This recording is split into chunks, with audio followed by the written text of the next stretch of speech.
All right, let's go east to west. SDIC, you want to call your board to order? Yes, good morning. I'd like to call the Sandy Drainage Improvement Company Board to order. Tom Hansel present. Ken Anderton. Ken Anderton is present. Annie Stephenson present. SDIC boards in quorum.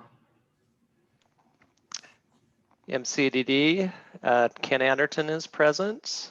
Kenzie? Kenzie Berry is present. Nancy? Nancy Hendrickson present. And I believe Corky is not able to make it, unless that's him on the phone there. I'm on the phone for the moment. All right. And I'll call MCDD board to order. This is Val Humble calling Pen 2 board to order. Val Humble present. Karen Myers. Karen Myers present. Mary Helen. Mary Helen Kincaid present. Leslie Sawyer.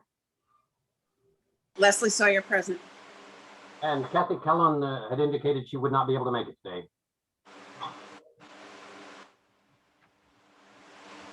You're in order. All right, thank you very much. And do we have any public testimony, Emily? There's none. Okay. Now on item C, do we need all boards? Nancy, yes. So question, do I need to call the JCA board to order or later? Sure, yeah, I think that would be just, yeah, we definitely do because that's coming up next. Yes, thank you. Thanks, Okay, Nancy. great. Yeah, so this is Nancy Hendrickson calling the JCA board to order here. Tanny? Kenny Stephenson present. Thank you. Karen? Karen Myers present. And Reed? Reed Wagner present.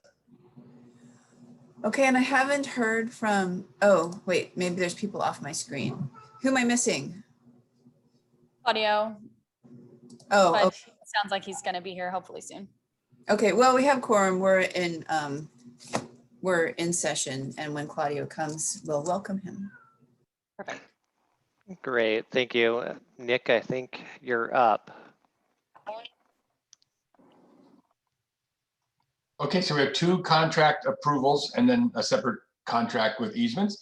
As you can see on your agenda, the first one is the JCA. We're asking to review and approve, actually not review because our legal counsel will review it. We're asking the JCA to approve and authorize the executive director to negotiate the contract with Eco Northwest for the very exciting project, the Urban Flood Safety Water Quality District Finance Analysis and Revenue Development Services for up to $250,000 as with the motion as stated on the agenda. Is there any questions first?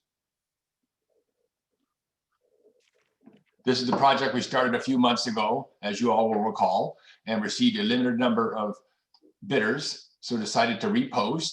This time we received 4 qualified applicants and we chose one, or recommending Eco Northwest to work with us on the revenue development project. Thanks for that explanation, Nick. Is there any discussion? I'll entertain a motion. I'll move to approve and authorize the contract. This is Reed Wagner. Hey, this is Karen. I'll second that. Thank you. And just note that it's the contract as stated on the agenda and is presented by Nick. Okay, so everyone in favor, say aye. Karen Myers says aye. Okay, we can do roll call. Go ahead, Tanny. Kenny Stephenson, aye. And Reed. Reed Wagner, aye. And Nancy Hendrickson says aye. The motion carries unanimously. Thank you. Thank you, Nancy. And Emily, I guess we'll skip down to the MCDD. I see Claudio's just loading up right now, so we can call Pen 1 to order as soon as he has his audio rolling. All right, we can wait a moment.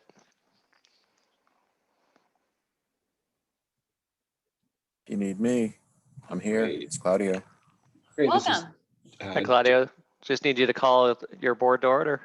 great. Thanks, Ken. This is James Allison calling the Penn One board to order, June 30th, June 29th, 2021. Sorry, I just got back from vacation.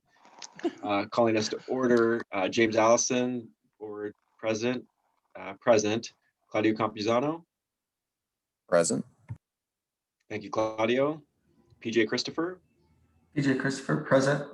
Thank you, PJ. And I think we're still waiting for Annalisa to join us. And I don't know that Jeff Noodleman will join us today. So Penn One has a quorum. Thank you.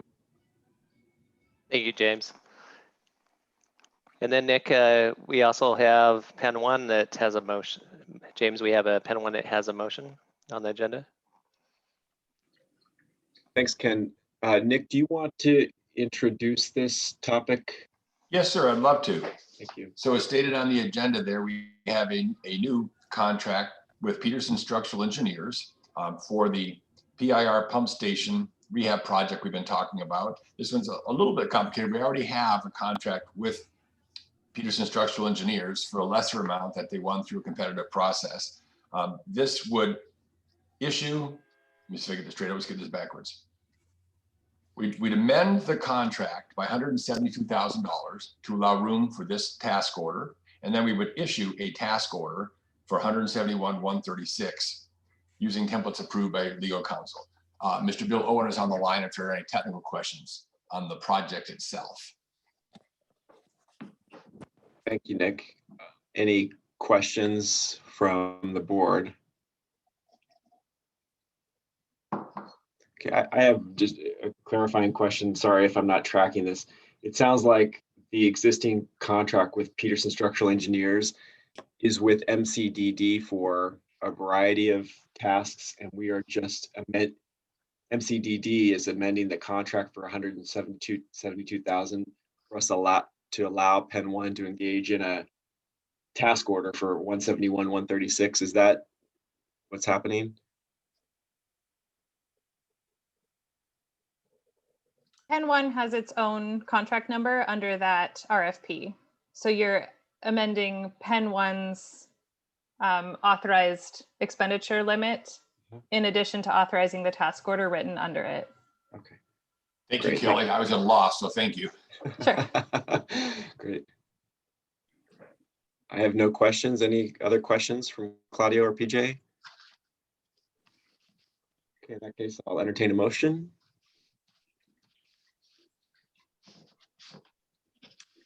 Motion to approve. Have a second? Second. Thank you, Claudio. Thank you, PJ. So the motion is to move to approve and authorize the executive director or their designee to negotiate and sign a task order for the Penn One contract with Peterson Structural Engineers for engineering services related to the PIR pump station structural rehab project for $171,136 using a template reviewed and approved by legal counsel. Additionally, the Penn One board is hereby notified of a contract amendment in the amount of $172,000 to allow for this task order. Roll call vote. Claudio Campuzano. Aye. Thank you, Claudio. PJ Christopher. Aye. And this is James Allison. I vote aye. The motion carries. Thank you. Thanks, James. And Nick, once again, you have the easement motion. You want to give a quick overview? Actually, this one I'll kick over to Mr. Bill Owen. Okay, Bill, go for it. Morning, all. And actually, Mindy Weimer, who is the project manager for this work, is on the line with us. So I'll have her give a brief overview. Thank you. Hi, everybody. This project is to address the code requirements from the Portland Water Bureau and the Portland Fire and Rescue. Originally, we were going to extend the water main line from Northeast 21st Avenue along Elrod Drive. But we realized that not only is that a higher capital cost, but the ongoing future maintenance of maintaining a very long dead-end water main was something that both the Water Bureau and MCDD, it would be a burden for both parties. So Portland Water Bureau made an exception to their criteria to connect municipal lines directly to the property and suggested that we seek an easement from our neighboring property. And so those discussions with neighboring properties have been going on since last year. So we initially revised our alignment to follow our existing informal water service line through Concrete Pumping Holdings. And when we did a site walkthrough, we identified significant savings by shifting that alignment to the adjacent property, the Clark Murphy property, to avoid existing utility poles, trees, and pavement repair, not only just for the capital work, but also for future maintenance. So these easement exhibits are found on the pages 4 and 5 of your reference material, and they're needed for this project to move forward. So there's a one-time total agreed compensation amount of approximately $77,000. There's no budget increase needed to cover the cost for those easements. Rather, this is a request for your authorization for our ED or a designee to sign these easements that we worked with our legal team to prepare and review. Thank you very much. Good job on that, on looking for cost savings and efficiencies. Any questions? If I hear no questions, could I get a motion as written in the agenda? I'll move. I move to approve and authorize the executive director or his designee to sign the easements required to install and operate water lines through neighboring properties to the MCD campus at 1880 Northeast Elrod Drive. And this is Corky, I'll second. Thank you, Nancy and Corky. Let's do a roll call vote. Ken Anderton votes aye. Nancy? I vote aye, and I also want to say that this is great. That water line was going to be a big cost, so sounds like everything together well. Thanks to everyone who worked on it. Aye. Kenzie? Aye. Thank you for the explanation. And Corky? Aye. Motion passes unanimously. Thank you very much. And again, thanks for staff for pushing this through. This is very important, long overdue, and we're glad to get to the construction stage. Thank you. All right, looks like Bill, you're up again for asset management report approval. And if I can insert myself, we're getting sort of to the marathon portion of this meeting where we're going to be adopting a ton of resolutions. And so yesterday I sent out kind of individualized scripts.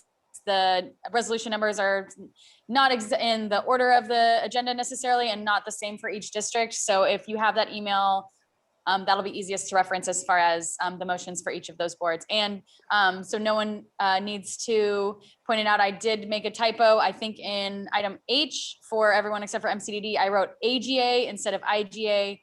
Please forgive me. It's supposed to be the IGA for the Interdistrict in your script. But if you need another copy of that so that to keep us moving, let me know and I can shoot you one over email. But otherwise, that's it. So Bill, thank you. Go ahead. Nancy has a question. Just quickly on that, Emily, I'm missing the one for JCA. Yes, let me send that to you. I found out yesterday for when I send JCA materials, I have been sending it to the wrong email for you. I realized yesterday, and so that's probably okay. it. Good. Yeah. Well, everyone else has it, and they'll be making the motion, so that's great. And Emily, thank you for sending that where we have a list of motions. That's really helpful to have the script right in front of us. So appreciate that. All right, Bill, you're finally up again. All right, thank you. The meeting packet that you have includes a one-page summary along with the final report for the project. I've had an opportunity to talk to each of your boards individually, as well as the new urban districts board and the board working group regarding the draft version of this report. Just highlighting a couple of changes that are in this version than the one you've seen previously, and they primarily revolve around the 20-year forecast of anticipated capital costs, both for projects that are over $1 million. Those are represented in subsection 5.4, referred to as major capital improvements, as well as ongoing capital requirements in subsection 5.5. So the tables and the graphic related to those sections were updated. To help with some clarity on section 5, I inserted a new table that summarized the costs within that section. So people can appreciate that there's no overlap between sections, and the costs are noted as stated. So any questions regarding this final version?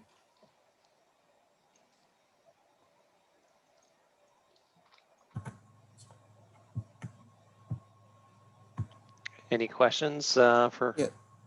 Just one quick question, Bill. I'm sorry, catching up a little bit. It's been a crazy week.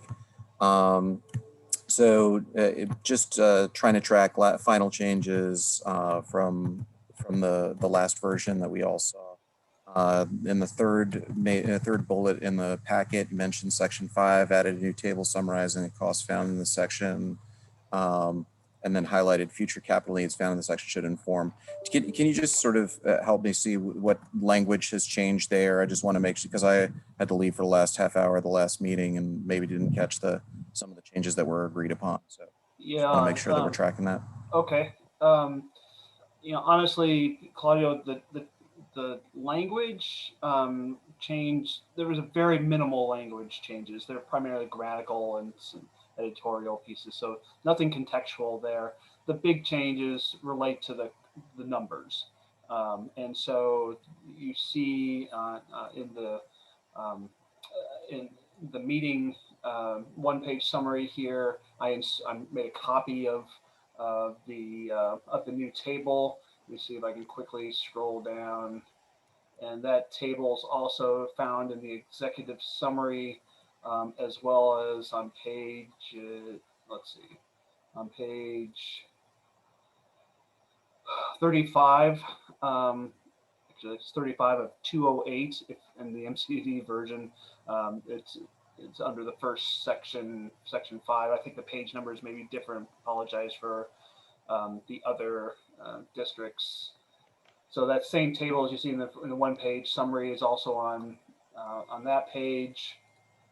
And then a couple pages later, under section 5.4, the table 5 has been updated to reflect the new costs and projects, as well as table 6 and figure 1 on the following pages.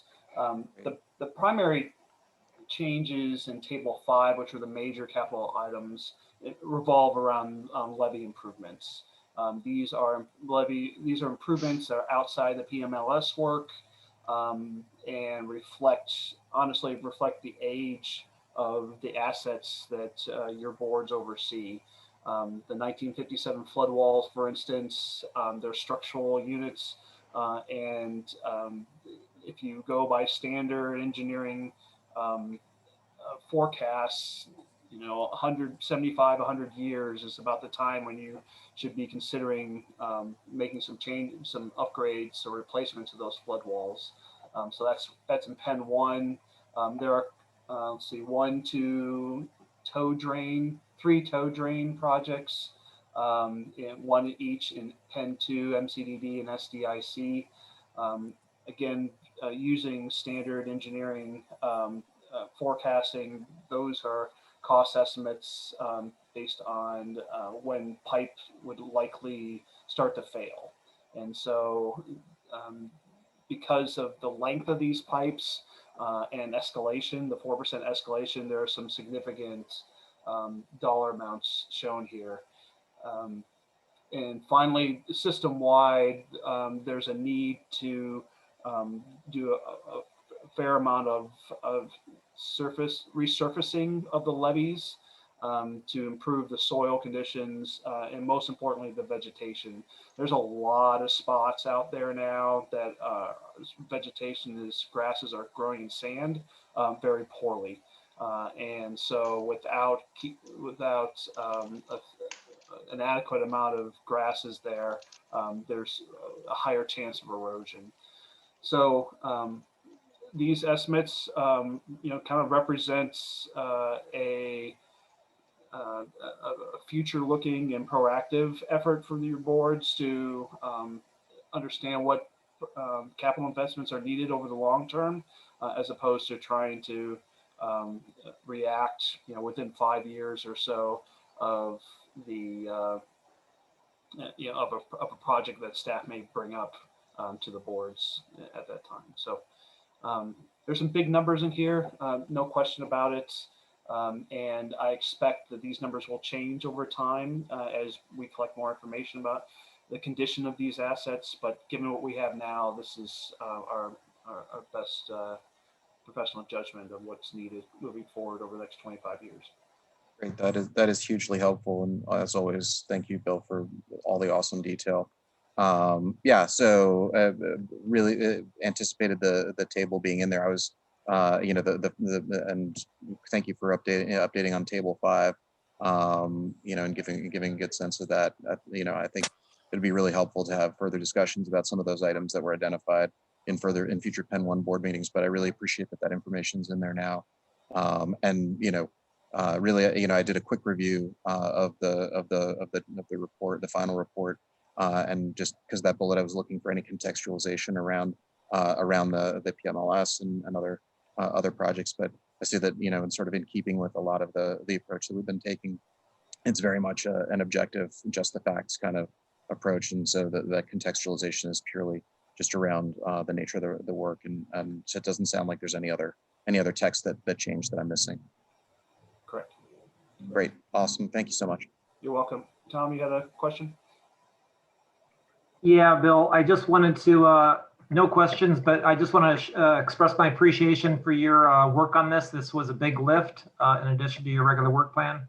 Thank you. And also my fellow committee members, Claudio, Corky, Mary Helen, Eric from the Urban, and who am I missing?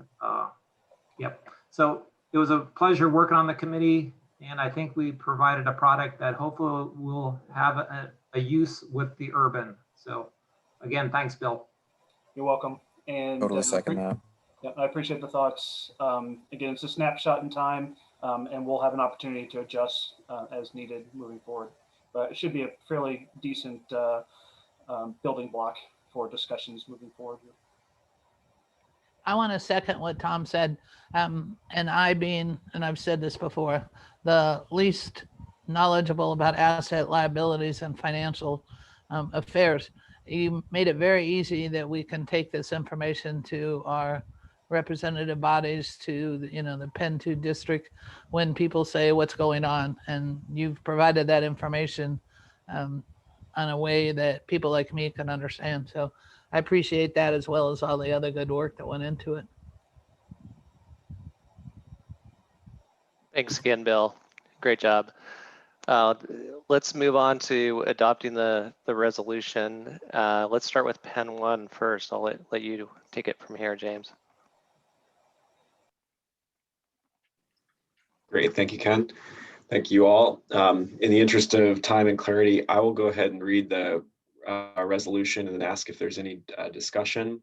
So the proposed resolution is moving to adopt resolution 2021-06-05, approving the assets and liability final report. Do I have a second to that? Oh, I was gonna move it, but you go for it.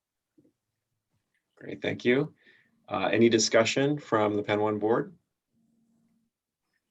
Okay, I notice Annalisa has joined us. Thank you, Annalisa. With that, we'll do a roll call vote. Claudio Campuzano.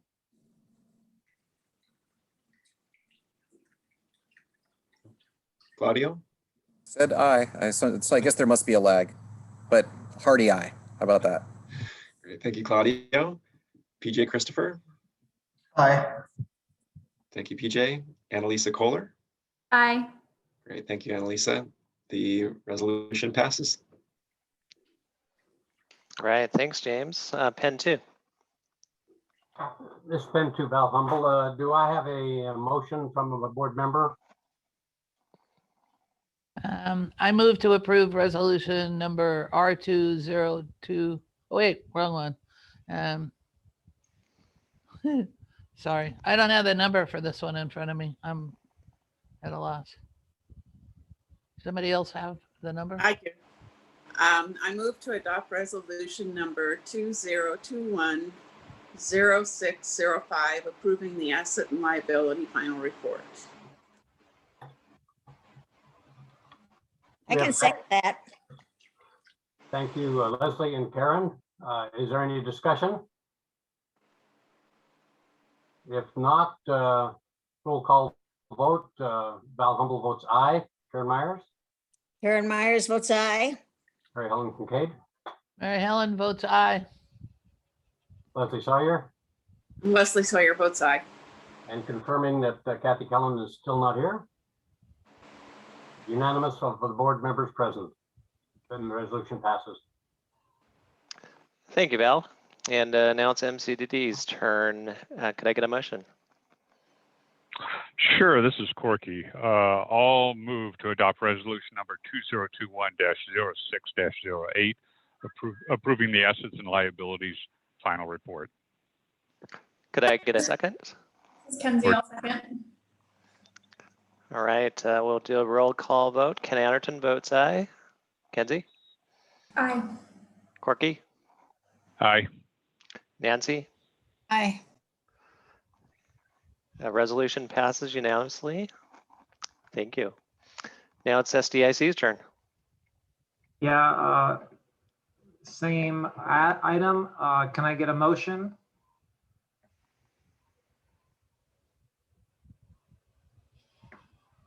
Go ahead, Ken. Kenny, I'm not sure if I have SDIC. If you have it handy, that'd be great. I don't have the resolution number handy. So I'll go ahead and read it. Thanks. The motion I'm looking for a motion to approve resolution R2021-06-05, adopting or approving the assets and liability final report. I'll second that. No, you're okay. So we have a motion and a second. Roll call vote. Tom Hensel, aye. Danny? Kenny Stephenson, aye. Ken? Ken Anderton votes aye. Motion passes 3-0. Thank you All all. right. Thank you, Bill. Appreciate it. All right, we're moving right along here. Kelly, you're up again on signing authorities.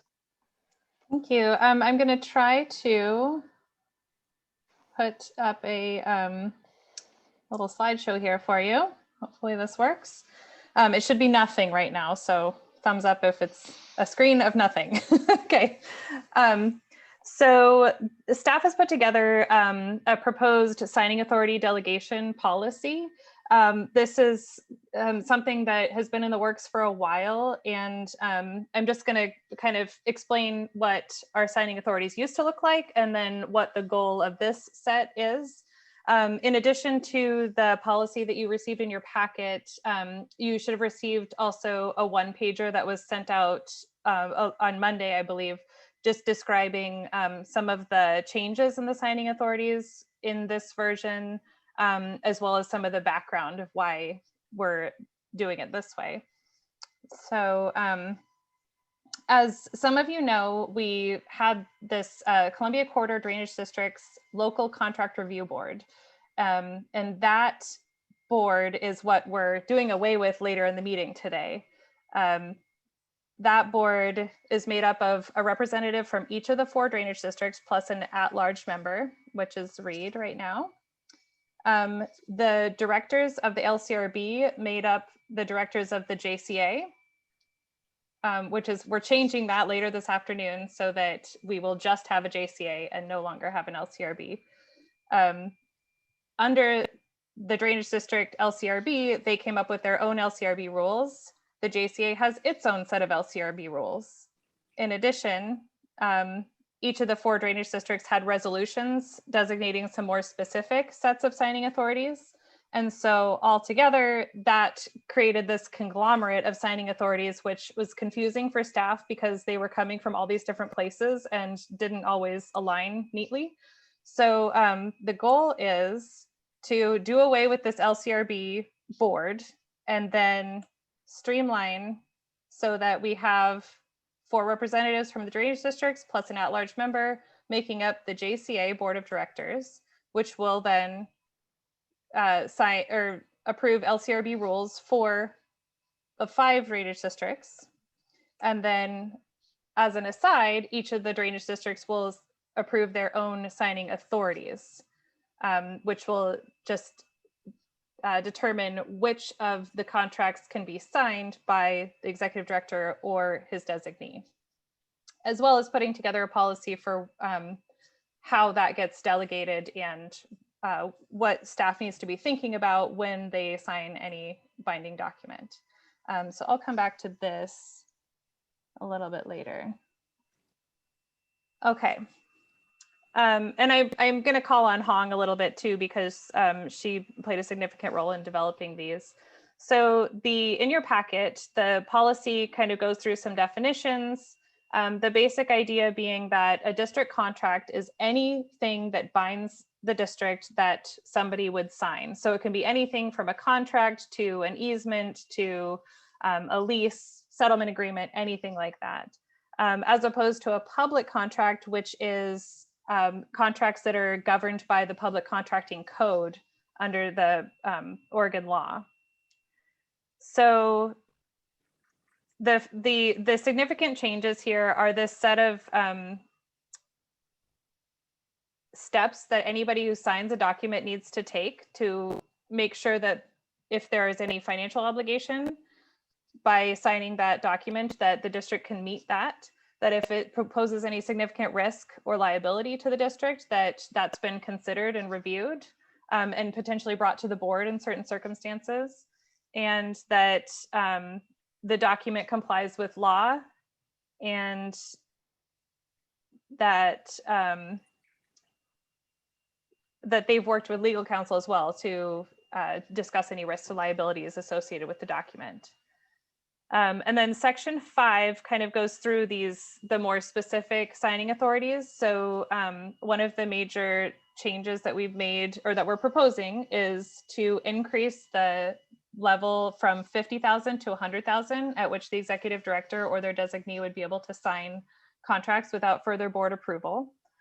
We added a 5-year limitation. We found that is a best practice among our public partners, that contracts, even if they are let by an RFP, which is kind of the most public procurement process that you can do and the most competition, that still having a 5-year limit on those contracts is sort of a best practice, so that you can check every 5 years to make sure that that you're getting the best prices for the district and that other companies are having a bite at that apple. It goes through some more specific limitations on when amendments would need to be brought to the board for just to let you know when we've made amendments to contracts at certain amounts, to get permission from the board when amendments bring the contract up over 100,000.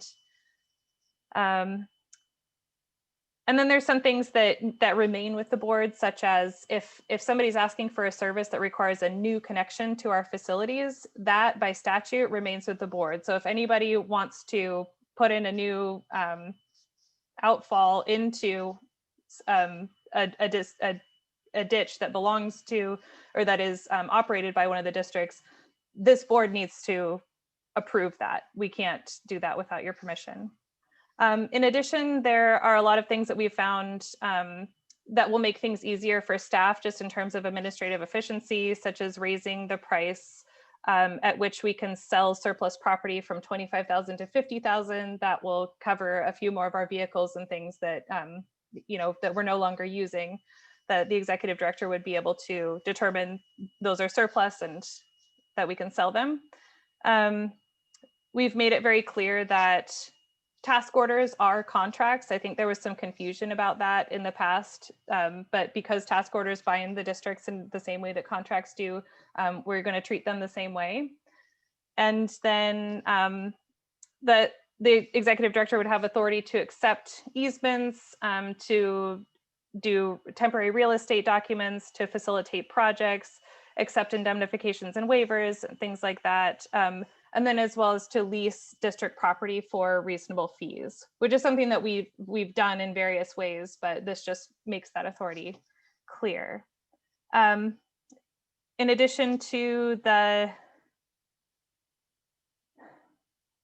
in addition to these rules, we would provide an annual report to the boards about any executed contracts that were made within these limitations, just so that you have a sense of how that authority is being used in a year. And so that you'll have a chance to kind of review this and decide if it's, kind of an annual opportunity to see if this is working for you or not. We brought this to the format meeting as a group because it would be very untenable for the boards to have different signing authorities. So we would like for these to all be the same for all the districts, even though you're passing them separately. So Hong, I know that Jeff sent some questions and things. I don't know if you want to address that or if you wanted to add anything to that. Yeah, thank you for that, Kelly, and thank you for putting this together. And I know that this is a lot of information, but really, if you want to take a step back, the change here is really a framework of a change. In the past, you've approved specific delegations every year, and you list specific employees or staff members to have certain authorities. And so we're going to try to streamline that and have it all go to the executive director, and then he can sub-delegate that administratively at his level, so that it's more provides him more flexibility and agility if there are changes in staff or questions in terms of the board's delegation. So further, this proposal is intended to clarify and streamline it to be consistent with the contracting rules that we have. Before we had, and staff had many questions as to certain contracts, whether they were covered under the delegation or not. And because of the board's delegation being so specific every year, there is always this question. So here we're intending to delegate down to Jim some broad authorities, and then he can further sub-delegate that within this purview. I will raise one note. Jeff Noodleman was not able to participate today, but he did raise some questions, and I wanted to pass it on to this board for consideration. And they're very good points. Jeff is a lawyer himself, so I very much appreciated his comments. As you broadly delegate to the executive director these signing authorities, we attach to it performance standards from staff, and in it, Jim and through staff will be seeking to meet. And those performance standards are under subparagraph 4, where we provide standard of performance that when a contract by staff and before it gets signed, it has to meet certain procedural and review.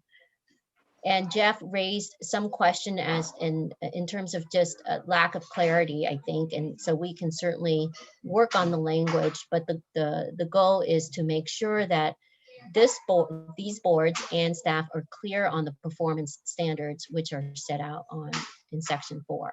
So it provides that district staff or those executing, preparing the contract on behalf of the district will be taking on responsibility, and it's not personal responsibility, it's professional responsibility to make sure the following is met. Of particular, that the district can meet the promises made in the contract, that there won't be any default by the other party, that there's a balance in making sure that there's been risk and liabilities analyzed, that it complies with the law. So these are just very general standard of expectations that you will have expect from us, from staff, when we execute a contract. How we plan to carry out to make sure that these performance standards are met will be through implementing and policy guidelines that we'll be working with Jim, Nick, and the rest of staff. to make sure that it is clear for staff when they're looking to get a contract through for review and through for signature by the appropriate delegee that Jim decides. So there may be some additional refinement in the language to maybe tone back, maybe instead of must take responsibility for, we can change it to ensure that they meet these following standards.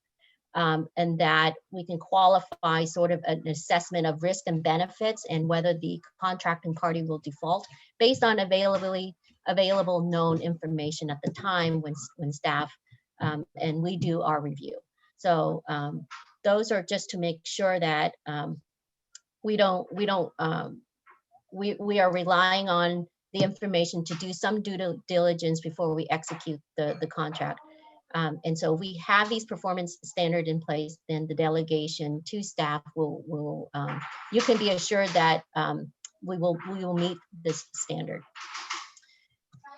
So that is sort of the big picture framework. We don't have to come back to you every year for renewal, the signing delegation. Any questions? Tom has a question. Thanks, Hong. So what I'm hearing is we're going to see an MCD policy on Jim's delegation. So that's great. I appreciate Jim's feedback. I too am concerned about how broad of sign-in authority is allowed. So fewer is better in my opinion. So, but I'll leave it to Jim's judgment to guide the policy making. Nancy? Thanks. So I think it makes a lot of sense to have a framework that basically you follow the framework and then we don't have to like name new people every year and all that kind of stuff. So I really appreciate that, definitely. And then can you clarify whether this, or maybe this does change the limits because everyone was at different limits before? Could you speak to that just a little bit? Yeah, so the way that the limits were set before was $50,000 for individual district contracts and then $100,000 for multi-district contracts. And we just are kind of thinking about that a little bit differently now because when we have multi-district contracts, each district has their own contract number anyway. And so, so we've just set one limit for every district. And so we've proposed raising that to 100,000, and I can share, Jim and Nicole put together this list of how many contracts are at these various levels. So let's see, hopefully this is showing up for everybody. And so for each of the districts, this is how many contracts are over 50 and then how many are over 100. So you can just get a sense of, you know, if we leave it at 50, you're going to have all of these contracts to approve in the first column here. And then if we have, I believe, over 50,000 amendment, we report these. But if it goes over 100, then let me check. Anyhow, and then these task orders would also need to be being approved every year. So you can see this is mostly going to affect MCDD, but we just felt that 100,000, just kind of the level of projects that we're doing now, it makes a lot of sense to not go to the board, especially because it gives us a little bit more agility in this 50 or below $100,000 level to be able to move those contracts forward without waiting for a board meeting. But we did put this chart together for you so that you can consider that in looking at that limit.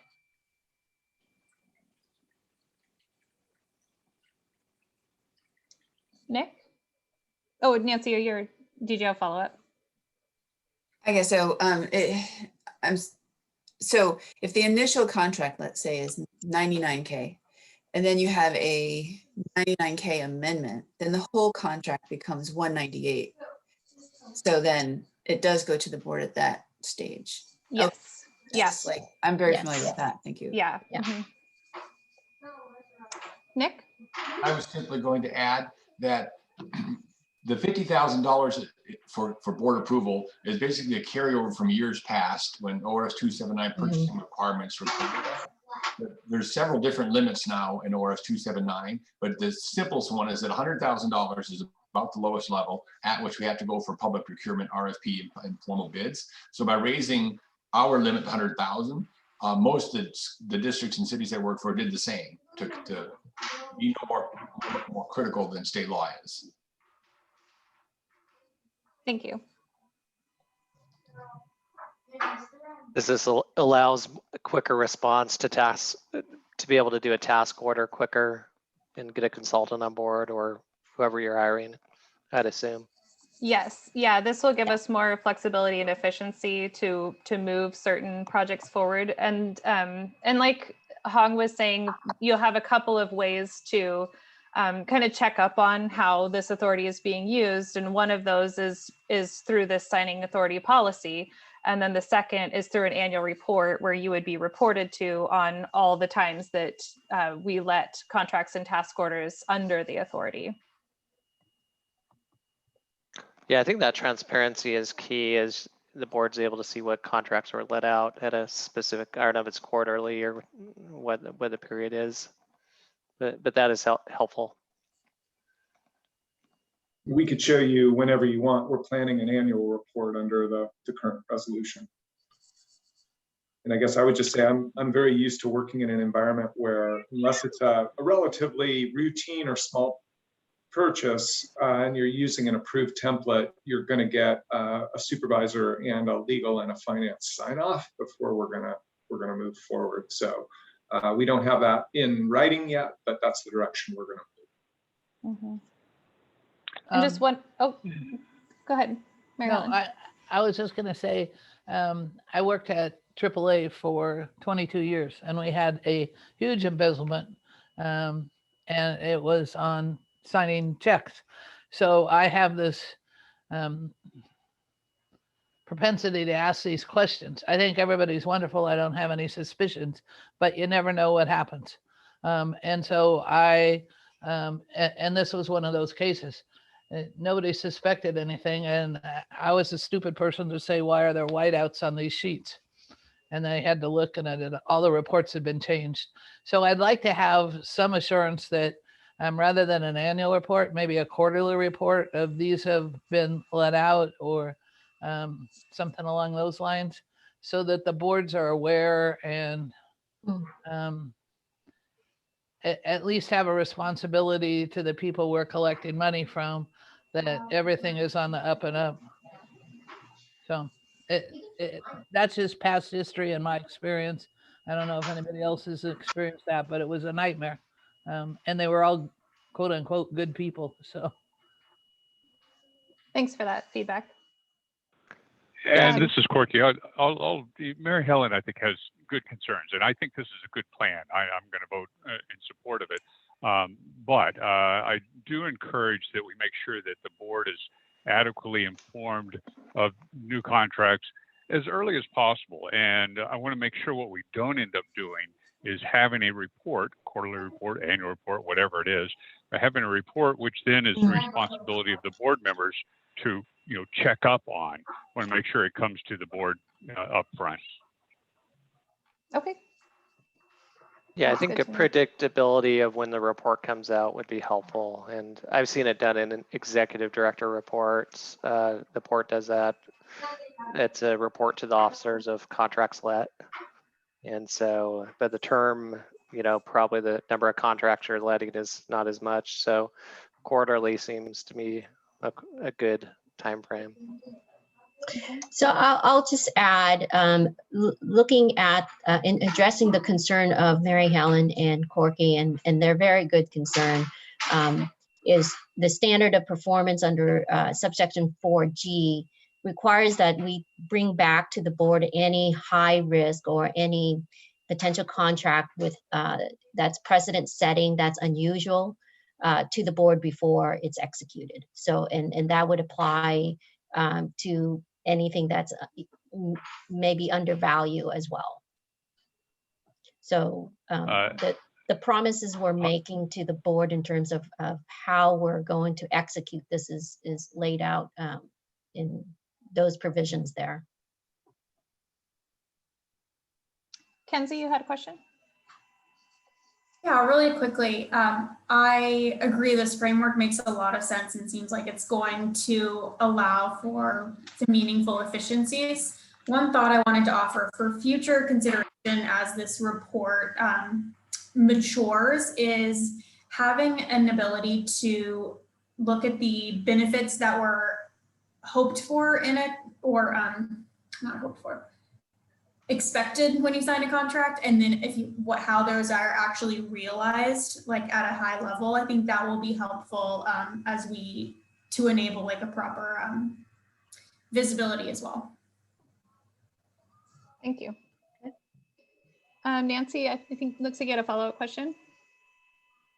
Nope. Okay. James. Thanks, Kelly.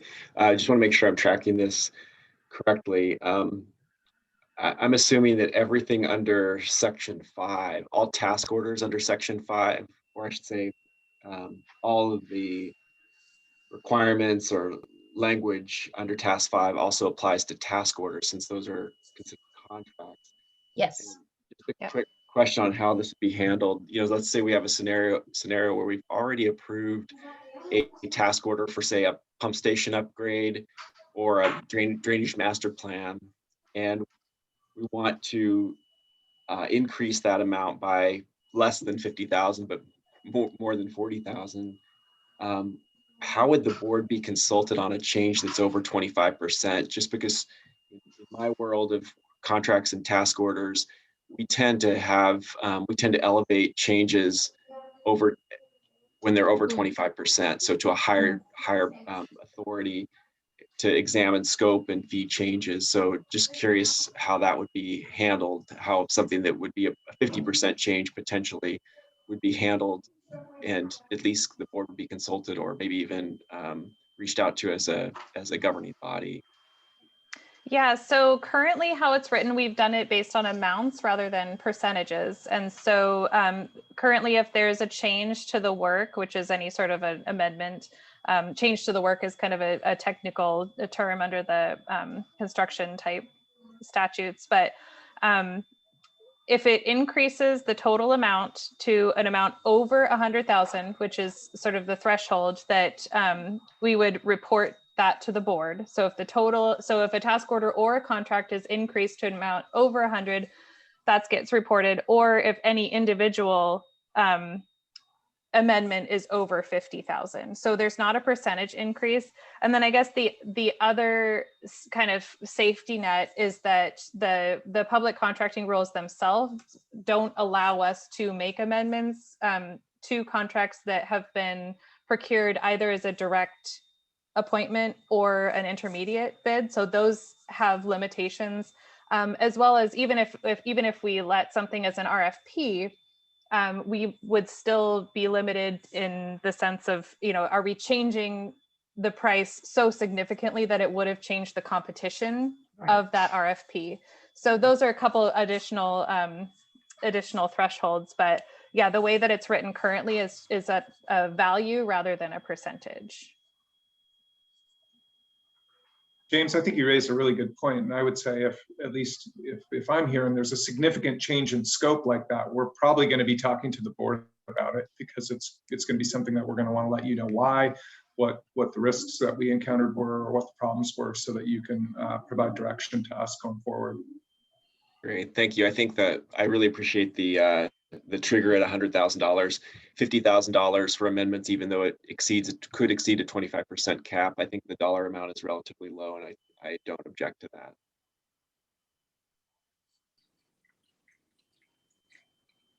Claudio? Yeah, no, I really appreciate all the work that's gone into this, and was wondering if, especially as we transition, assuming that we do, I love that Nick has sort of instituted sort of the regular sort of contracts procurement section of our regular agendas. I think it'd be a great opportunity to, I know that a lot of this is intended to sort of, really speed the staff's ability to get work done. So maybe looking at things, immediately post hoc at the next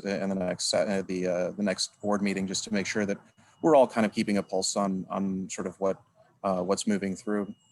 And then also, I know that we've got budget discussions coming next. To the degree that we can get a good, clear picture of what's coming down the pike as part of the planning process, I think that'll really help sort of get a good level of comfort. But really appreciate staff's effort to sort of streamline this and make this a more workable situation.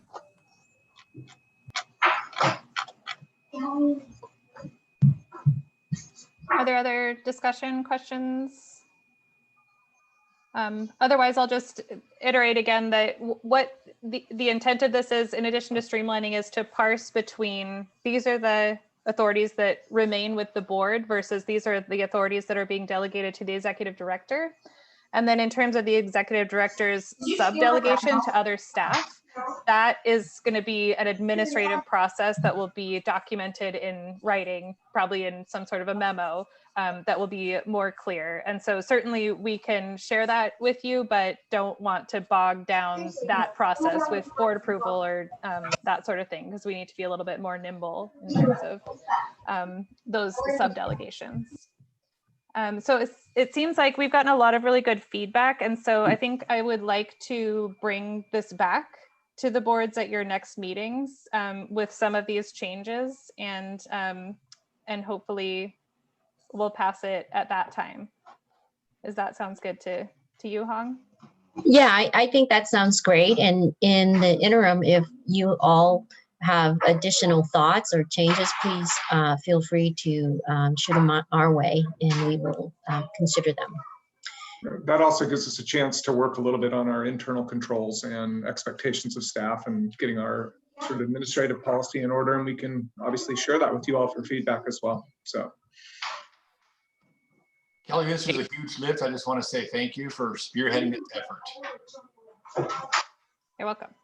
Yeah, thank you very much, Hong and Kelly. This is a big undertaking, and I think it's meant to make MCD more efficient, and that's our end goal. And it also have the accountability and transparency to the boards. So we appreciate that. I would say I thank the board for having the patience, because I think we all can earn a PhD in economics by tracking the LCRB and the CCDRE and the ABCs and Zs. It's just a crazy set of regulations that we're going to try to really streamline and make it easier. As we and this will feed right into the urban district as well, laying a very strong foundation for that transition. Thank you. Definitely, you're totally confused with your graph. That I don't know how you figured that out. Blame it on Reed. I want to thank you for all the new acronyms, and none of which I remember, but I write on the memos. So I've heard more acronyms through this meeting than maybe 5 other ones combined. So yeah, if you need acronyms, come to us. Okay, I will. And that's saying something, because Mary Helen's been on a lot of boards in that, and we throw acronyms around. So, hey, we got to get on to the next item. Any other last final thoughts on this? All right. Just something I put in the chat. So we don't have to do any other thing before July 1st. Our current signing authority is just going to keep going until we do this, right? Yeah. Yeah. Thank you for your time. Thanks, Nancy, for that clarification. All right, on to the budget. Casey, you're up.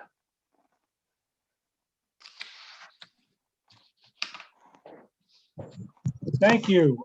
Where shall we start? We have 5 budgets to do today, as you all know. By my count, at the end of the day today, I will have done 44 budgets in 9 years here at the drainage districts. Casey, since you're you're riding off in the sunset soon, I think you get to choose which one to do in the order. All right. Well, I'm just going to start with the JCA because that just happens to be the first one up. Hang on. All right. The JCA budget is a total of $1,444,855. This has changed some since your last meeting, your only meeting you had on May 20th. The total budget's up $44,454 because the beginning balance is up $194,000 with revenue in the current year, 2021, up $44,000 from what we estimated a month plus ago. And spending is down from the estimates by just under $150,000. So that means when it all settles out that the ending balance is up $194,000 from $194,000 to $383,000. Expenditures didn't change and revenues didn't change in the 21-22 budget.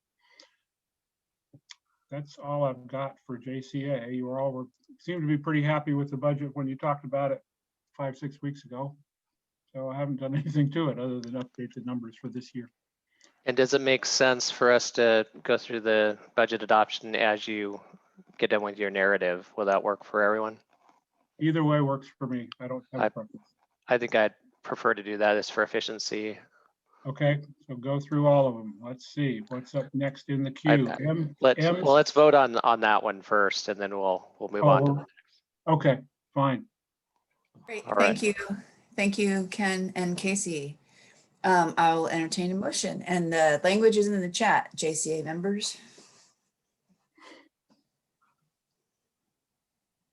I move to adopt resolution number 2021-0601, adopting a budget for fiscal year 21-22 and authorizing a landowner assessment. If I might suggest that you delete that last part because you don't have an assessment in the JCA. Hadn't seen it before now. I hadn't looked. I will amend my motion to adopt resolution 2021-0601, adopting a budget for fiscal year 2021 and 2022. Second that. Great, thank you. Any discussion? Okay, roll call. Tanny? Yes. And Reed? Yes. Karen? Yes. Claudia? Yes. And Nancy, yes, I approve the motion. It carries unanimously. Thank you, everyone, for your attention. Okay. Thank you. Moving on to MCDD, there are a couple of very minor changes from the budget you looked at last Thursday. The total is down $1,560. Moving around in the restricted and undesignated funds in both the beginning and ending balances, just to update it from numbers I got from Janet. No change in the total as a result of that. Revenues down $1,560, correcting an error in what I had listed for the BES Stormwater IGA revenue. So the net of all that is that the ending balance is down $1,560 to $6,946,132, with the undesignated decreased by $82.91 and the restricted up $67.31 to account mostly for a couple of port supported things. The total budget is just over $17 million, $17,172,000. Beginning balance of $8,273,000. Revenue just under 8.9 million at 8,899,199. That's with a 9% assessment revenue increase. Expenditures of 10,226,580. Personnel is 6 million of that. M&S is 1.9 million. Capital $1,567,000 and $696,000. In debt service, we're an ending balance of 6,946,132. If everything goes as preliminarily laid out with the PED and all the assumptions are correct, you'd be looking at 8.5% assessment increases over the next 4 years, but that will certainly change. Any questions, comments about the MCDD budget?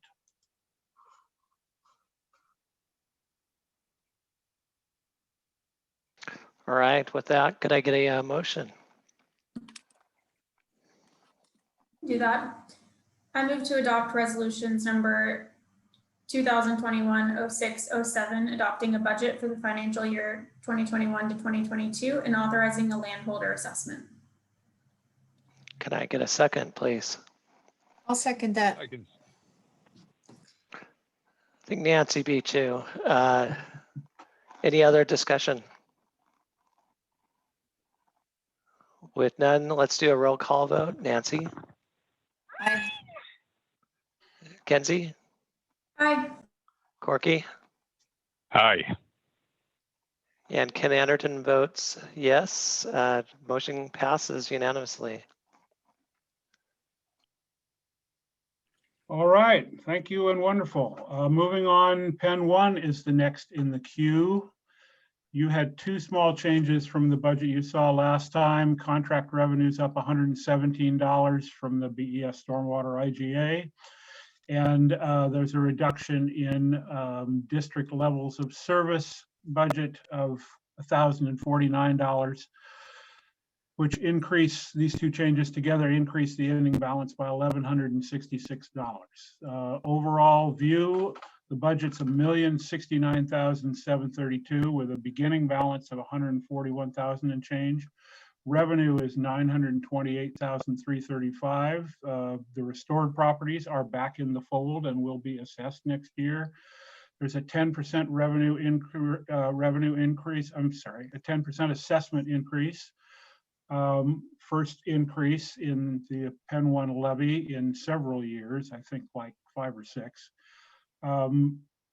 with assessment revenue in at, let me just look, just under $300,000, $298,956. The biggest revenue source is from the city of Portland, both BES and the general fund of $622,000.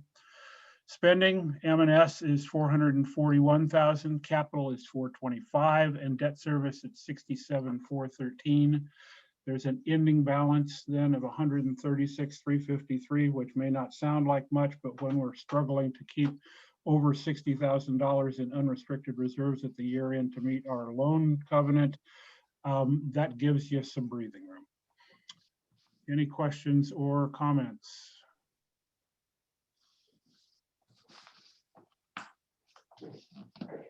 No questions or comments. I have a motion.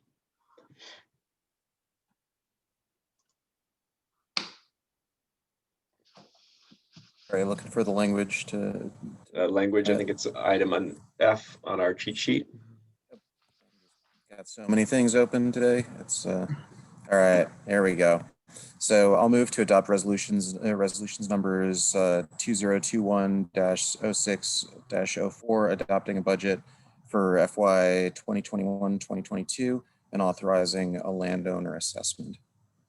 Thank you, Claudio. Do I have a second? Second. Great. Thank you, PJ. Do a roll call vote. Claudio Campuzano. So much to Casey for all your hard work on this. Really, really appreciate it. Aye. Thank you. PJ Christopher. Aye. Thank you, PJ. Annalisa Kohler. Aye. Great. Thank you, Annalisa Kohler. James Allison, I vote aye. The adoption of the budget passes. Thank you. All right, moving on to Pen 2.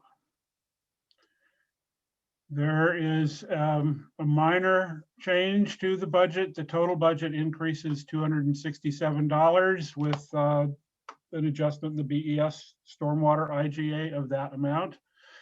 The ending balance increases by that amount. There are some changes within the ending balance itself with an increase in the operating reserve to hit the target that it should have hit, but I miscalculated last time, and reducing the undesignated for that. So the big numbers, the total budget, $3,150,000. Beginning balance is $2,135,000 and revenue of $1,015,000. There's a 5% revenue increase to produce current year assessment revenue of $909,825. Spending is $967,573. For materials and services, I'm sorry, total spending is $1,687,573. Capital is 595,000. Debt service is 125,000. And again, with the caveat about what happens with PED, you should be looking at 5% increases to get through the next 3 or 4 years. But I'm sure that will change just as it will everywhere else. That's my overview of the Pen 2 budget. Any questions or comments there? This is Val Humble for Pen 2. Do I have a motion apropos the budget? I want to just make a comment. I haven't been here for all of Casey's 44 budget reviews, but he's always made it clear. He's always helped me understand the things that I get confused about, and made it clear. And I hope that once you get to really retire, that you get to spend a lot of time at Heron Lakes riding around in the golf cart. Thank you, Mary Helen. Thank you, Casey, for your work. Do I have a motion? GF, L entry, any of my members of the board can make that motion? Yeah. Go ahead, Mary Ellen. No, I don't have it in front of me, so go. Oh.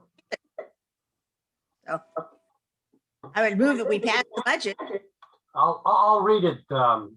I move to adopt resolution number 2021-604, adopting a budget for fiscal year 2021 to 2022 and authorizing a landowner assessment. Does anyone make that motion? I would make that motion as you've read it.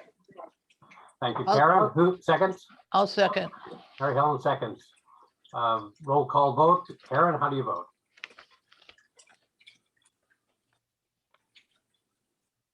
Requesting roll call vote from Karen. How do you vote? She looks frozen. Mary Helen, how do you vote? I vote yes. Leslie, how do you vote? I vote yes. Karen, are you back with us? I am. Thank you. I vote yes. And Val Humble votes yes. The resolution approving our budget passes unanimously for Pen 2. Thank you. Thank you. 4 down, 1 to go. Sandy Drainage Improvement Company. There's one small change in your budget, a reduction in the amount for district levels of service, reducing total expenditures by $4,186, which will be added to the ending balance in the undesignated reserve. The total budget for Sandy is $2,036,000, beginning balance $1,018,000, which is, within a few dollars of just about exactly half. Revenue of $1,017,000, no assessment increase. Total assessments $916,395 is the revenue you'll expect. Expenditures of $834,000 with $495 for materials and services, $83,000 in capital, and $256,000 in debt service to pay off your final debt obligation. We're not looking at subsequent assessment increases. You guys did the heavy lifting on that a few years ago. Any questions or comments? None for me, Casey, but thank you for your work again. Thank you. Do I have a motion from the SJC board? Motions in the chat. Mr. Chair, Yes, Danny. I would move to adopt resolution 2026-0604, accepting the Sandy Drainage Improvement Company fiscal year 2021-2022 budget as presented and authorizing landowner assessment of $1,041,730. And I'll second that. We have a motion and a second. Any additional discussion? Hearing none, looking for approval. Tanny? I vote aye, and great job, Casey. Thank you. Pleasure working with you. Thank you. Ken? Ken votes aye. This is Tom Hansel. I vote aye as well. Motion passes. I'd just like to say a couple very brief words. I appreciate, first, I want to thank all you board members. I've been on boards and I appreciate the time and effort it takes to do this stuff. I want to thank Reed for finding me on the golf course one day and saying, I've been looking for you. I need somebody to do my budget. And it's turned into a great gig for me. Kind of over it by now, but and the MCDD team through these years has been outstanding. It's been a great place to work, and I wish you all well in the future as you move on to real life and the consolidation and bigger and better things. Casey, and we wanted to, as a group, tell you we're going to really miss you. We really appreciate the contributions over the years. As I've mentioned in several of our meetings, you make understanding the budget easy, which we know it's not. There's a lot of work that goes behind it, and you just make it so easy to understand and break it down to us in terms of what we need to be aware of, what we need to be concerned with, but also more importantly, what we don't need to be worried about. So I just wanted to be, from our board, that we really appreciate everything you put into MCDD and all these other districts we've added over time. We wish you the best in retirement. We hope you've deserved it, and don't be a stranger. Thank you, Ken. Thank you, everyone. And folks, feel free to chime in as well. Mr. President, I was going to move that we shackle Casey and not allow him to retire, but I'm not sure I'm going to get a second on that. So, Casey, you've been a blessing. Thank you so much. Thank you, Corky. Does anybody know how to get a hold of him after he retires? I have little projects for you.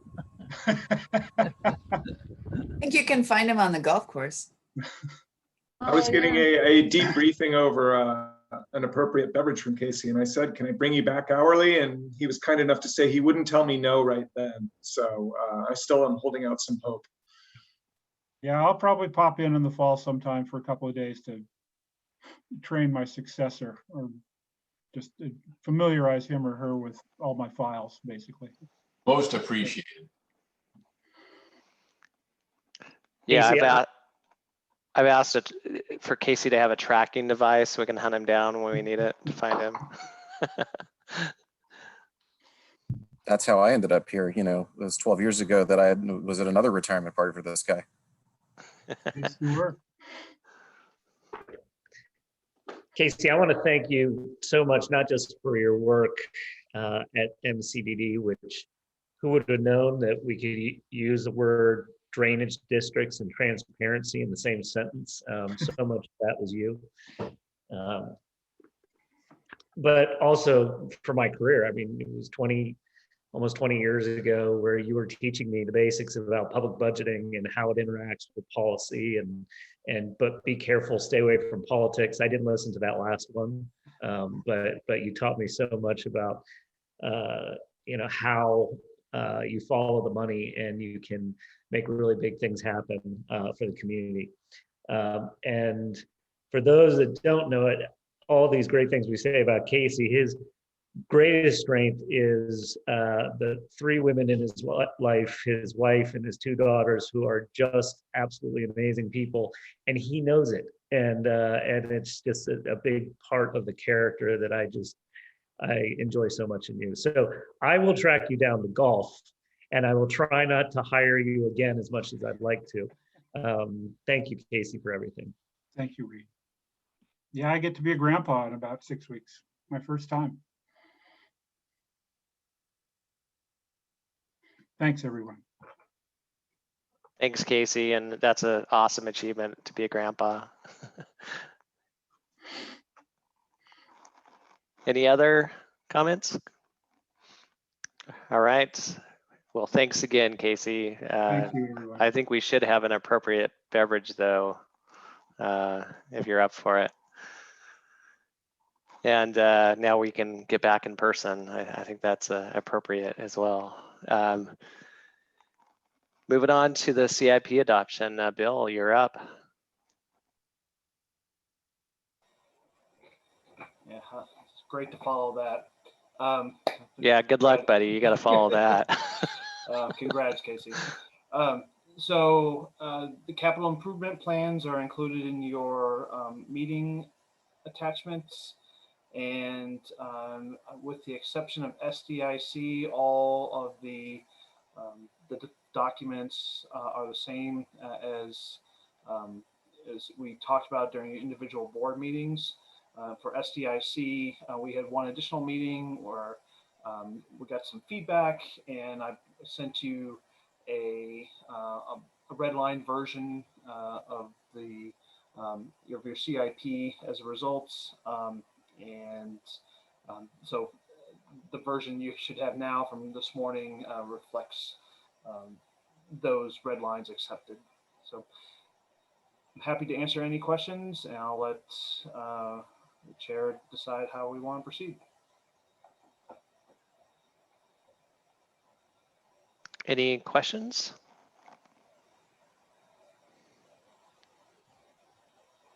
All right, with that, let's just do, it seems to be working what we've been doing. So let's start with Pen 1 and we'll work our way east. Great. Thank you, Ken. Thank you, Bill, for the previous meeting to outline the 5-year CIP and the progress we've made on deferred maintenance over the last couple of years. I'm looking to the board for a motion on our sheet. It's motion G. Claudio, I'll move to adopt resolution number 2021-06-03, adopting a 5-year CIP. Thank you, Claudio. Great. Thank you, Claudio. Thank you, Annalisa. Roll call vote. Claudio Campuzano. Aye. PJ Christopher. Aye. Annalisa Kohler. Aye. And James Allison votes aye. Motion passes to adopt the 5-year CIP. Thank you. Thank you, James. Pen 2. This is Val Humble for Pen 2. I will read the proposed motion.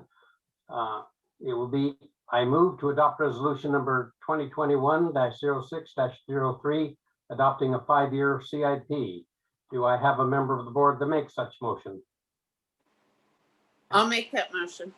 Thank you, Leslie. Do I have a second? I'll second it. Thank you, Karen. Roll call vote. Karen, how do you vote? I vote aye. Mary Vote aye. Helen? I vote yes. Leslie?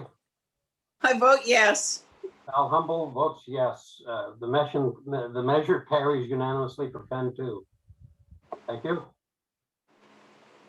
Good job, Val. That was quick. All right, MCDD, could I get a motion? I put it in the chat as well if it's helpful. Okay. I move to approve resolution number 2021-06-06, adopting a 5-year CIP. Could I get a And second? I'll second that. I couldn't tell if it's Kenzie or Corky, but I'm gonna go with Corky this time. Roll call vote, or any discussion before the roll call vote? Any other questions? I feel special. Thanks for picking me. Hey, I can't see you, and I know you're calling from, I think, South Dakota, so I had to give you a special treatment there. All right, hearing no discussion, let's do a roll call vote. Kenzie? Aye. Yancy? Aye. Corky? Aye. Ken Anderton votes aye. Motion passes unanimously. And SDIC. Yeah, thanks, Ken. I posted the motion in the chat for our CIP.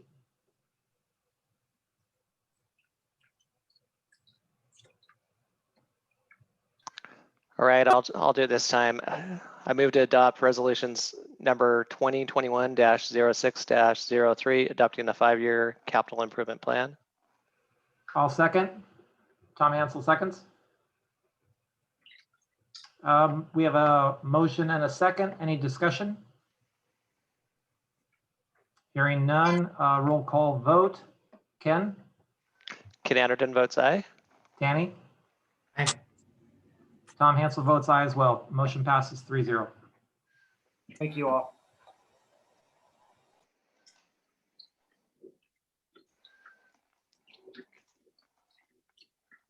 All right. I think that's it for the CIP. Now we've got Emily up on the IGA amendment.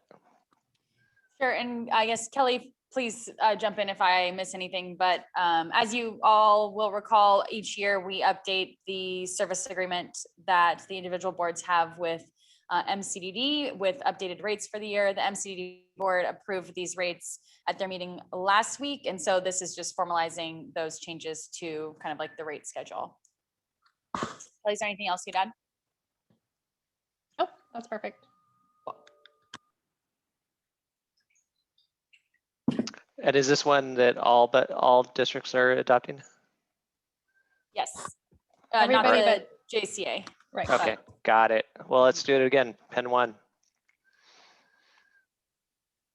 Thank you. Do I have a motion for the item H on the agenda? I'll do it.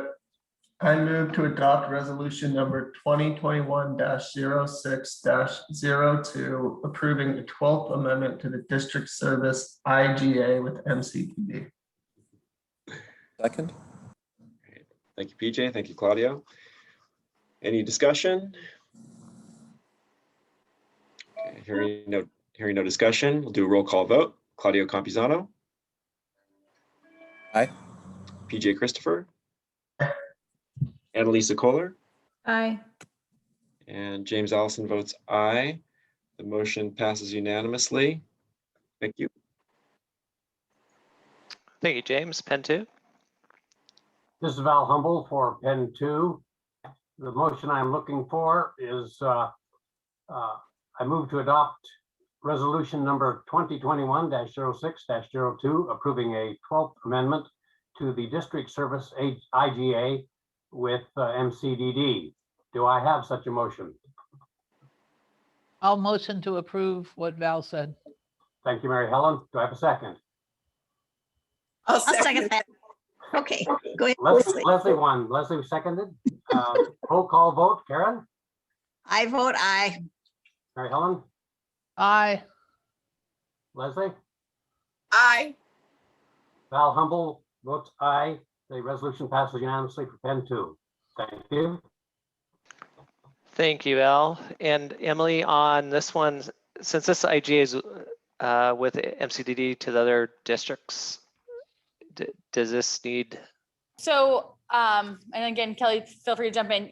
MCDD is a party to each of these resolutions that you all are adopting. So it's like you guys are, I think it should be on your script. You're kind of doing a blanket approval of what everyone else is approving. Yeah, MCDD's resolution has 3 exhibits instead of just 1 exhibit. All right, could I get a motion? I just ask, so for this, instead of saying with MCDD, I'll say with all of the districts.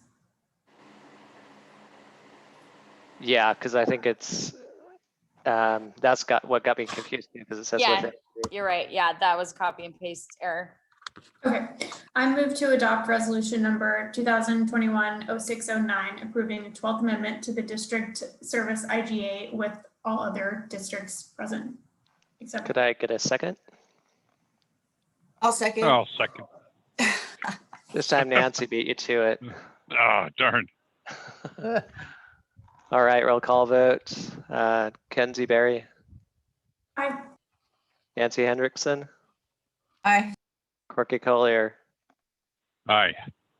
Ken Anderton votes aye. The resolution passed unanimously. SDIC. Yeah, SDIC, I'm looking for a motion adopting resolution number 2021-06-02, approving a 12th amendment to the district service intergovernmental agreement with Multnomah County Drainage District number 1. So moved. And you need a second on that? Yes, sir. I'll second that. We have a motion and a second. Any discussion? Hearing none, we'll go to roll call vote. Tanny, Aye. Ken, Aye. and Tom Hansel votes aye as well. Motion passes 3-0. Thank you. So the board chair should just expect those documents to come just as, so you'll sign two things, ultimately, the resolution and then secondarily the IGA amendment itself, and those will come through Adobe. Thank you. You guys have kept me busy signing things last week. All right. Now we've got the JCA IGA Amendment number 2. Yes. So we've kind of discussed this change earlier in the meeting. So basically what this amendment is going to do is abolish the LCRB and make the JCA the LCRB for all 5 districts. And so if you want me to put the graphic back up again, I can, but I kind of feel like the point is it's confusing and now it's hopefully not going to be so confusing. So what this does is abolish the resolution that created the LCRB to begin with, however, leaving intact the current LCRB rules until we replace them with new ones. So I'm going to be having a discussion with the JCA at the end of this meeting. So anybody who's not on the JCA is welcome to sit and listen in if you're interested. But we're just going to kind of dip our toes in the water a little bit on making some changes to those LCRB rules. In the meantime, we still will have a set that we can follow, so we won't have nothing.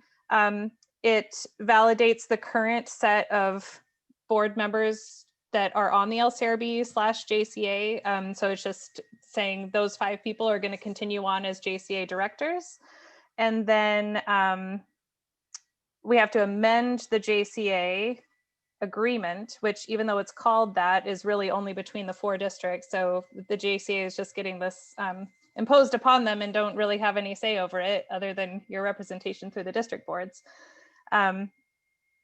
So without further ado, I think the only thing that's different, so we're replacing this section on just to make very clear that they will be serving as the LCRB, but that's really the only change.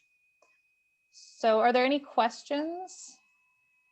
Reed, is there Empire Building? Kelly, Yeah. for the good of the order, could you please clearly state what LCRB is and JCA, just what the acronym means? Just Yes, absolutely. And sorry about that. No, it's Mary That's for Helen's you, favorite Mary game. Helen. No, I have no. So the LCRB was a secondary entity that we created out of representatives from the 4 districts who then selected an at-large member. So that stands for the Columbia Corridor Drainage District's Local Contract Review Board.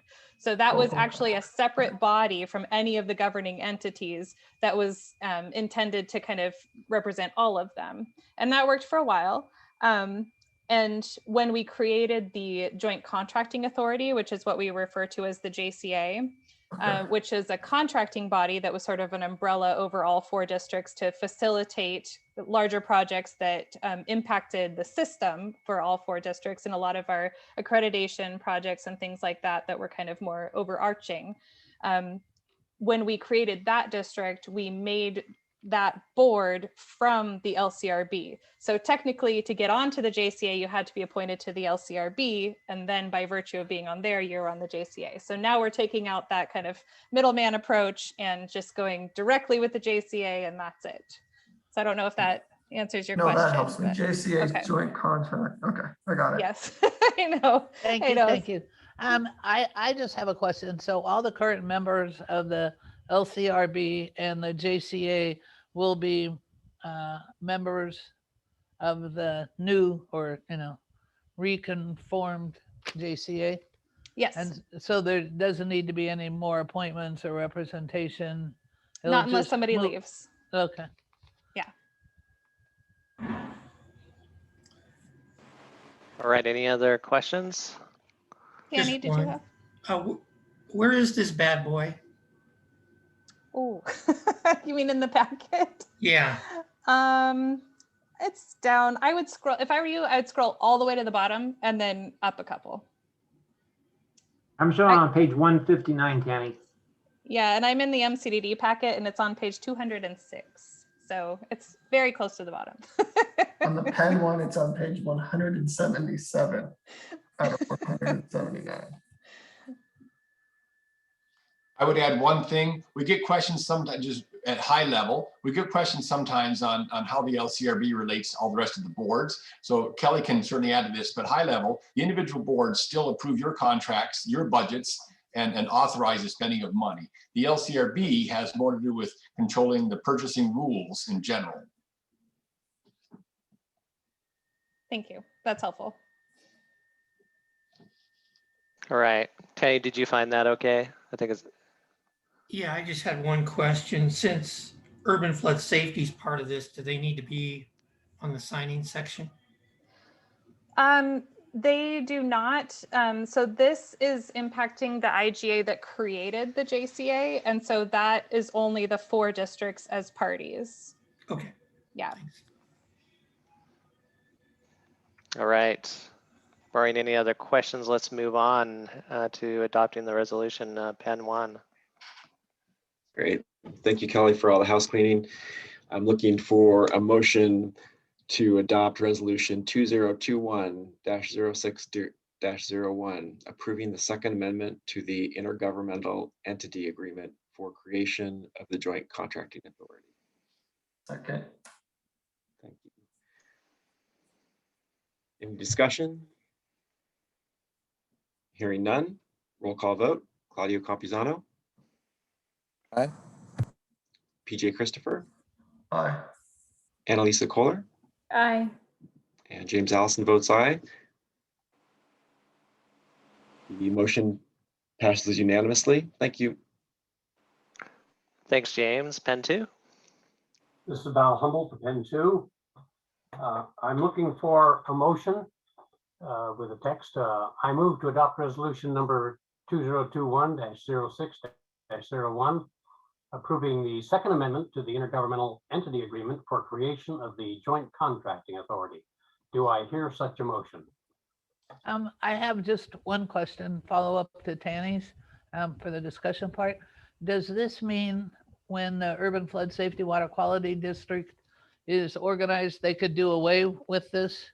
Or who has oversight of this new committee? I mean, does it just carry through, or how is it So- going to fit into the new district? Yeah, that's a really good question. So currently the urban district serves as its own LCRB. So we're going to be proposing, so we're bringing all these things to you guys first in terms of the signing authorities and the updated LCRB rules. And then we're going to bring them to the urban district and say, this is what we're doing. And so please adopt these same things so that we're not trying to manage 2 different sets of concepts. Okay. And then when the dissolution happens, this board or the JCA will no longer be necessary. And so it would all kind of flow back into the urban district, and they will already have their own set of rules to do their contracting with. Okay, thank you. That makes it clear. Let's see. I move to accept the resolution adoption that Val just read. Thank you, Mary Helen. Do I have a second? I'll second it. Thank you, Karen. Is there any further discussion?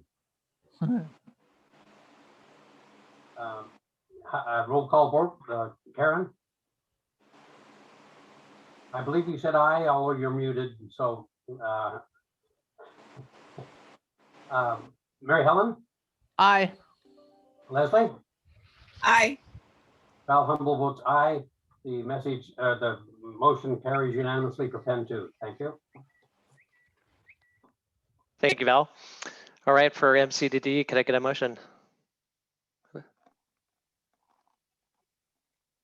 I move to adopt resolution number 2021-06-04, approving the second amendment to the intergovernmental entity agreement for creation of the joint contracting authority.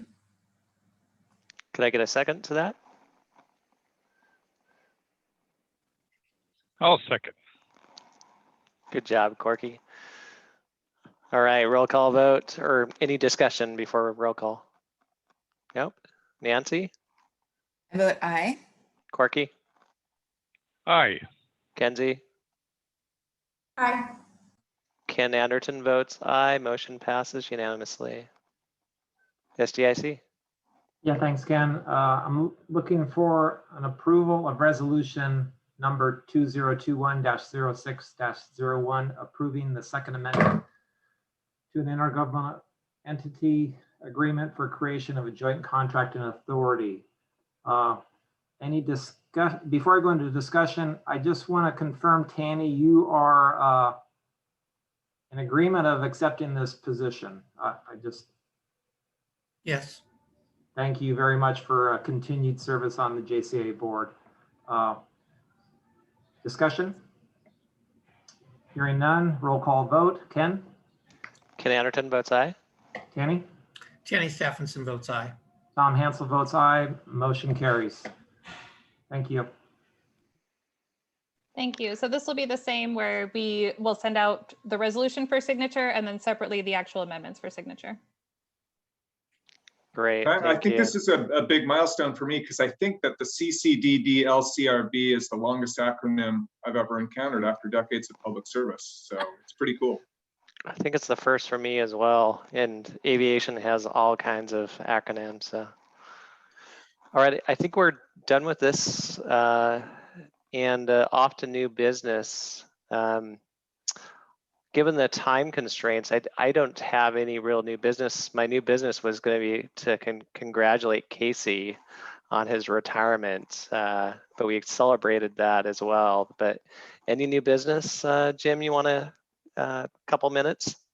Sure. I would just say I think I'm 1 day away from 1 month on the job. You have an amazing team here. It's been really fun to get to know them. And I confess to some trepidation coming into a format meeting, but you guys were amazing. So I would just say it's been really fun. I have a lot more to learn, but I'm getting really well served by my colleagues. And I just want to thank you guys for your time and service. I know this is a lot. And just sitting through this meeting, the time and attention you are paying make a huge difference to your team. And so thank you. And I look forward to meeting those of you who I haven't met. I think I've met virtually all of you now. So looking forward to it. And I hope that you will be candid with all of us on the team. If you have concerns or questions or needs, we want to get them met. So thanks very much. And Casey, I'm looking forward to your party. And I've learned from you in this job, but in other jobs too. So you will definitely be missed. And look forward to hanging out with you in a non-professional environment. That's all I got. Happy to give you more updates, but I think we can do that in other settings where there's more time. I think be careful what you wish for about non-professional environment. I just want to say that this was one of the more amazing meetings I've attended at a format. 9 resolutions and amendments, all unanimously passed, and that only speaks to the work of the staff, that they prepared the documents, they made them clear, and were able for us to absorb them. So I've never been in a meeting where we've done this much work and this much agreement with a wonderful staff. So thanks for that. And it's not new business, it's old business, but the statements today. Thank you, Mary Helen. I'd echo that. We had, and also the board for doing a marathon session on these. You guys went through a lot of info, a lot of resolutions, and thanks for continuing to be attentive and efficient on going through these. Any other new business? All right, I'll let the individual boards adjourn. It looks like except the JCA. I think so. This is Val Humpel for Pen 2. Pen 2 is now adjourned. Tom Hansel for SDIC. SDIC board's adjourned. Happy Resolution Day, everyone. Pen 1 is adjourned. Thank you, folks. And MCDD is adjourned. Thanks all. Okay, so JCA is still in session. And I think we have, thank you for staying. Tanny, Reed, Claudio, Karen, and myself, and of course, staff. So yeah, it's quite funny. I thought We were the same thing. I already thought we were one board. So it's a good thing it's official now because that's the way I've been acting for a year. Yeah, it's the same people. So it's just better to make it like what it seems it is. Nancy, you can put away one of your hats. Yeah, you can burn it. Hey, we didn't make, what is it, CCD RXQ board hats. Been like this big. Okay, Kelly, we've got just a few minutes because we're kind of going over. What are you telling us here? Yeah, so here's your virtual coffee. Sorry, I can't give you real coffee. What I want to go over today is talking about some major structural changes in the new LCRB rules that we're working on. You don't have them, you haven't reviewed them, so don't feel like you missed something. The signing authorities are kind of iterative with these rules, and so I'm kind of waiting to finalize those and making sure that everything works together. I hope to get those to you guys in the next 2-3 weeks, along with, and I might send this out sooner, the League of Oregon Cities, I believe, Jim Kanoff found this primer by them. It's about 68 pages, but it's really good. It just kind of talks about the contracting rules, and it's just kind of a good basic understanding to have for these kind of things. So I'm going to send that out a little bit later, send out the actual draft rules that we've been working on that are not quite ready yet. But so today, that's why we're just kind of doing a broad overview to kind of remember what do they do? What are these rules? This is not something that you want to jump in head first. So, and then, so second, we're going to talk about what does the local contract review board do? And then thirdly, a little bit more detail into the rules themselves. And we went over a lot of this stuff today. So in our old LCRB rules, it included the signing authorities right in there as part of the rules themselves. What we're doing now is separating those out so that the signing authorities have a different separate policy that are signed by each individual board rather than having them together and signed by this mixed board. Second, we had 2 sets of rules, one for the JCA and one for the LCRB. Now we're just having 1 set of rules for all 5 districts. So basically streamlining, clearer, easier, et cetera, et cetera. We went through this graphic already today, so I don't think we need to do that again. It was confusing, got rid of the LCRB, yay. Now it's a much prettier picture and much easier for staff to follow and for the board. So I think it's more efficient, more transparent, all good things. Next, what does an LCRB do? So the governing body of an entity can either follow a set of model rules that are created by the Attorney General, or they can adopt their own set of contracting rules. And so what we've been working on is adopting our own set of rules that we would use in place of the model rules, even though we kind of incorporate a lot of them as part of our own set. So the JCA would be acting as an LCRB when we're adopting these rules or making exceptions or exemptions to the rules. Talked about all this other stuff. And this kind of came up in the board meeting. The urban district serves as its own LCRB, so we don't need to worry about them just yet. So they kind of function separately and worry about their own stuff. The types of decisions that the LCRB makes have to do, and Nick discussed this during the meeting, they do the procurement rule adoption. So how we can let contracts for the governing body, not approving individual contracts such as, drainage master plan. That's going to go to the governing body themselves to approve because it has to do with making sure that there's a budget associated and allowing signing and expenditure of funds, which sticks with the governing body. In addition to the actual procurement rules, they would address exceptions and exemptions.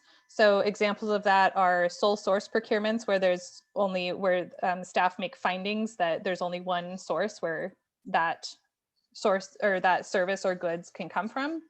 The continuation of work is another example where one contractor has been working on a project for so long and has such intimate knowledge of that project that it would not be competitive to let that as an RFP, any subsequent work. And so that's something else that can come to the LCRB, we bring findings, and then you either agree or disagree with us that we can do the procurement that way.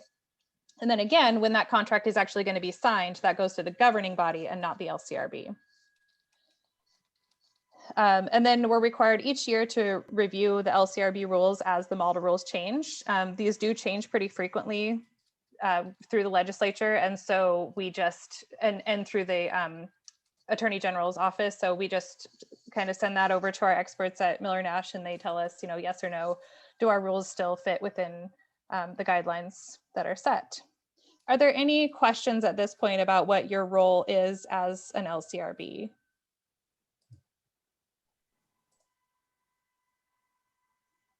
Okay. It's kind of a million miles an hour, but if you think of anything, feel free to email me after this meeting.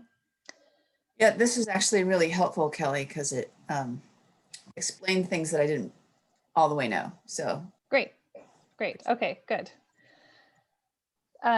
So the rules that we've been working on, for the most part, they follow the model rules and they directly incorporate them. We do make some what are called modifications to those rules, such as extending how long a bid is firm for from 30 to 60 days.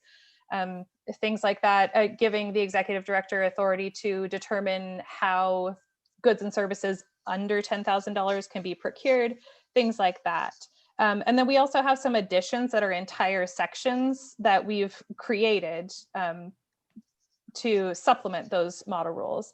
And some that we've included this year are federal contracting requirements. And so we've done a lot more federal contracting in the last few years. And so having those all explicitly written out in one place is hopefully going to be useful for staff.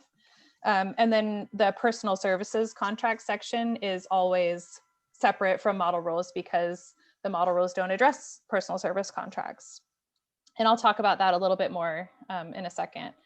And the basic idea is that the LCRB rules cannot be used to work around what the public contracting statutory limitations are. So we still have to work within, you know, if the law says if it's over this amount, you have to do an RFP, we have to do an RFP. We can't use our LCRB rules to say, no, we can just pick whoever we want in that scenario. So this is kind of allowing us some flexibility in some of our processes, but not to get around kind of the basic policy and concepts within those statutes. The definitions section, these are meant to mirror the signing authority definitions a little bit so that it works together. And we talked about this a little bit in the meeting, but district contracts are anything that we sign that's binding. And then within that is a subset, which we call public contracts. And those are the contracts to which the public contracting code applies. So that's what these LCRB rules are meant to govern.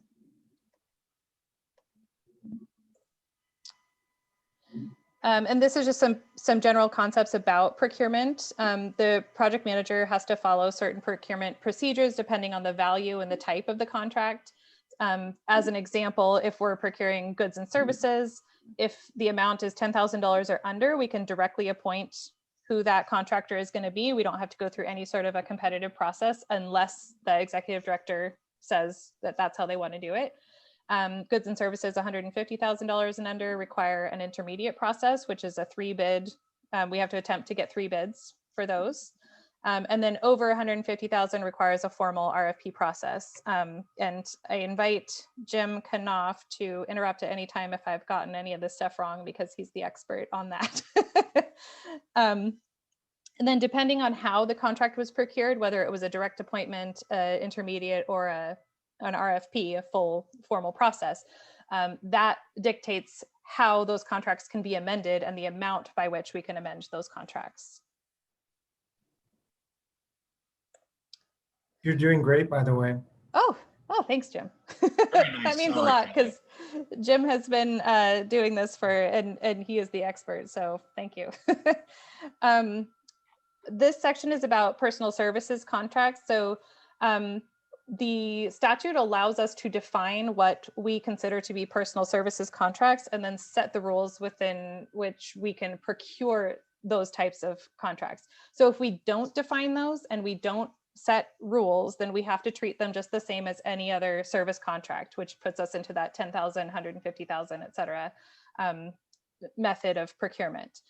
But what we have done in the past and what we are proposing in this current set of rules is, okay, I can't quite see this because our little faces are in the way, so I'm going to move us. Okay, personal services are defined as specialized, technical, creative, professional, or communication skills or talents, unique or specialized knowledge, or the exercise of discretionary judgment skills, and for which the quality of services depends on attributes that are unique to the service provider. So within that category, you'll often see examples such as accountants, lawyers, things like that, where you have lobbyists, where you have kind of an ongoing, more personal relationship, and they understand your business at kind of a deeper level than somebody that's just coming in to provide like janitorial services or something like that.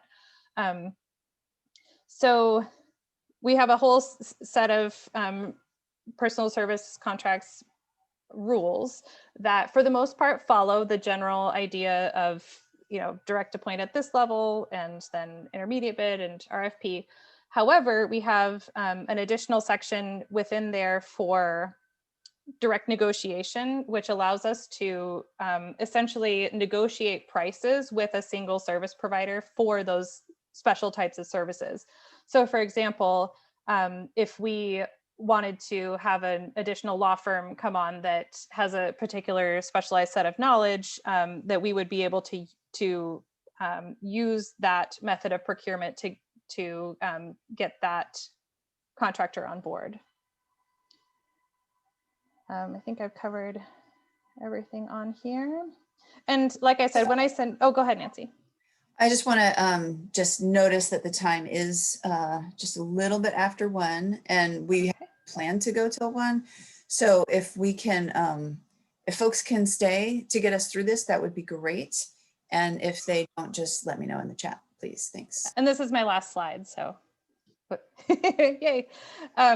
So this is the plan for next steps. This was just intended to be kind of a basic primer on what is the LCRB, what are we trying to accomplish, and then we'll get into kind of the nitty-gritty of the rules themselves. And at that time, I'm going to ask for assistance from Jim Knopf and potentially from our outside counsel, Christy, who's been helping from Miller Nash for us to develop these, because they have a much more in-depth knowledge of how this all fits with the model rules and what it all means. So we'll send out the LCRB draft rules, then if you all can review those and prepare questions and discussion. And then I think you do not have a meeting scheduled in July. I haven't discussed with Emily how we want to do this, but sometime in the next month or two or both to discuss these LCRB rules and get to a place where we feel comfortable passing them sometime in the next few months so that we can begin to work with those new rules with our procurement department. Great. Thanks for the overview, Kelly, and for bringing it in under time. That we were, you've really brought us almost on time. So I appreciate that. Would you be able to send out this overview with the rules when you send them out to remind us? Absolutely. Yeah. Of what we're looking at. And then also if there's any highlights of things that were different from our old rules, that would be, would help us with our review as well. Definitely. I would add, and this is up to Kelly and Jim, but we might want to, especially the beginning part of this, Kelly, where you explain how the LCRB relates to the boards. Those first few slides, you might want to do at one of the next format meetings, because I found that really informative. Okay, sure. Kelly, I just want to thank you and Jim for putting this together, taking this so much further. You know, there was a time when our government partners were afraid to work with us because we had no rules and did things in ways that they were afraid to be associated with. It's just come so far. So thank you both so much for all you've done. Yeah, and there's a note in the chat from Claudio too. Everyone appreciates your presentation, Kelly, and I know this has been a lot of work. I want to hear about that sometime, Reed. That sounds interesting, but not a public meeting. So with that, are we done for today? And we'll be looking for a meeting coordination from Emily. And some draft material. Yep. All right, thanks for your time and thanks for staying over. Yeah, appreciate you all. Thank you very much. Thanks, we're adjourned.